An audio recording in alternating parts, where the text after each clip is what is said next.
जुने धुळे गल्ली नंबर 14 परिसरातील बालगोपाल विजय व्यायामशाळेकडून हनुमान जयंती निमित्त मान्यवरांच्या हस्ते आरती करून भंडाऱ्याचं आयोजन करण्यात आलं होतं। यावेळी बालगोपाल विजय व्यायामशाळेचे मल्ल रवींद्र माळी यांनी हे आयोजन केलं असून यावेळी उपस्थित ज्येष्ठ मल्ल हनुमंत वाडिले, हिलाल माळी, माजी नगरसेवक गुलाब माळी, सचिन बडगुजर, रत्नाकर माळी, माजी नगरसेवक चुडामन मोरे, नाना चौधरी, आकाश परदेशी, राज माळी, माजी नगरसेवक नंदू फुलपगारे, गुलाब माळी, गोरख पाटील, पुरुषोत्तम जाधव, जिंगूबाबा फुलपगारे, सचिन बडगुजर यांच्यासह बालगोपाल विजय शाळेचे मल्ल उपस्थित होते। सायंकाळी 7 वाजेच्या सुमारास महाआरती करून महाप्रसादाला सुरुवात करण्यात आली। बालगोपाल विजय व्यायामशाळेतील अनेक मल्लांनी उत्कृष्ट महाराष्ट्रात ऑलिम्पिक क्षेत्रात मोठं नाव कमावलंय, अशी माहिती यावेळी बालगोपाल विजय व्यायामशाळेचे सदस्य रवींद्र माळी यांच्याकडून देण्यात आली।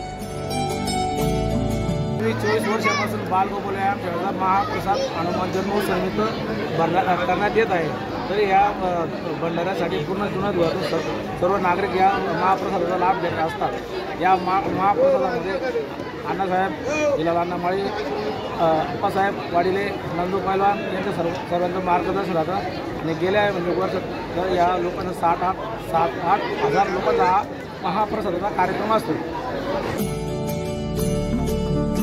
ब्युरो रिपोर्ट, माझा महाराष्ट्र न्यूज, धुळे।